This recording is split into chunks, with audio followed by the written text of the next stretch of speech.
নিয়ন্ত্রণে আইন শৃঙ্খলাকে এখনো নিয়ন্ত্রণে আনতে পারেন এই সরকার, এই বিষয়গুলোকে তিনি উল্লেখ করে এমন মন্তব্য করছেন। সংশয় আপনারাও কেন পাচ্ছেন? সংশয় না হওয়ার তো যথেষ্ট যৌক্তিক কারণ আছে। কারণ হচ্ছে যে 16 বছরের একনায়কতান্ত্রিক শাসন ব্যবস্থায় তো রাষ্ট্র ভেঙে যায়। রাষ্ট্র ভেঙে গেলে যেটা হয়, কোনো প্রতিষ্ঠান তো আসলে ফাংশন করে না। আমরা কোর্ট কাচারিতে দেখতে পাচ্ছি যে প্রায় এই ফ্রাস্ট্রেশন আসে। আচ্ছা, গণ অভ্যুত্থান হয়েছে, কিছুই তো পরিবর্তন হয়নি। আচ্ছা, গণ অভ্যুত্থান হয়েছে মানে কি দেশের 20 কোটি মানুষ ফেরেশতা হয়ে গেছে? যে সকল জাজরা ঘুষ খেতেন তারা কি ফেরেশতা হয়ে গেছে? যে সকল আইনজীবীরা বেঞ্চে ক্লার্কে কাছে টাকা পয়সা দিয়ে লেনদেন করতেন তারা কি ফেরেশতা হয়ে গেছে? যেই সকল লয়াররা বাংলাদেশে 2 নম্বরি 9 নম্বরি সব করেছেন তারা কি সেগুলো করছেন না? করছেন। একদল লয়ারের বদলে এখন আরেক দল লয়ার কোর্টে গেছে, ব্যাপক মাস্তানি করতেছে। দিবেন না কেন? দিতে হবে, এতদিন তো দেন নাই। এতদিন তো অমুকদেরকে দিয়েছেন, এখন দিবেন না কেন? একটা জুডিশিয়াল অ্যাপয়েন্টমেন্ট সিস্টেম ডেভেলপ করবার চেষ্টা করছে চিফ জাস্টিস।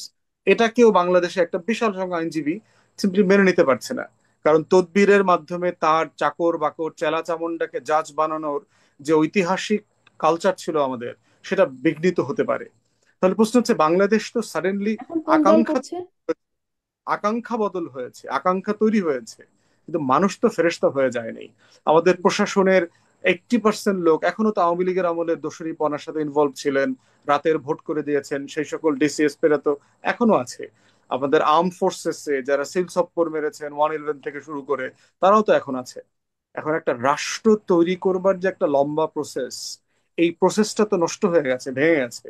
তাই এই এক্সপেকটেশন সাডেনলি একটা ফ্রাস্ট্রেশনে জনগণের মধ্যে পরিণত হচ্ছে, যে আমরা তো মনে করেছিলাম সব বদলে যাবে। এটা প্রত্যাশার সংকট আছে, রাষ্ট্রকে না বোঝার সংকট আছে, রাষ্ট্র কিভাবে চলে সেই মেশিনারিকে না বোঝার সংকট আছে। তারপর দেখবেন যে মোটা দাগে এগুলোকে অ্যামেন্ড করবার চেষ্টা চলছে।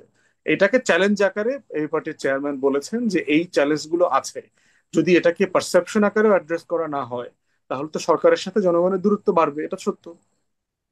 জি। রাষ্ট্র ফুয়াদ, তাহলে কি আপনি যে বলছিলেন যে কোর্টে এখন আগে এক দল ছিল, এখন আর এক দল আসছে, আর এক দলটা কাদের দল? কোন দল? এটা ধরেন সুবিধাবাদী আইনজীবী, কারো রাজনৈতিক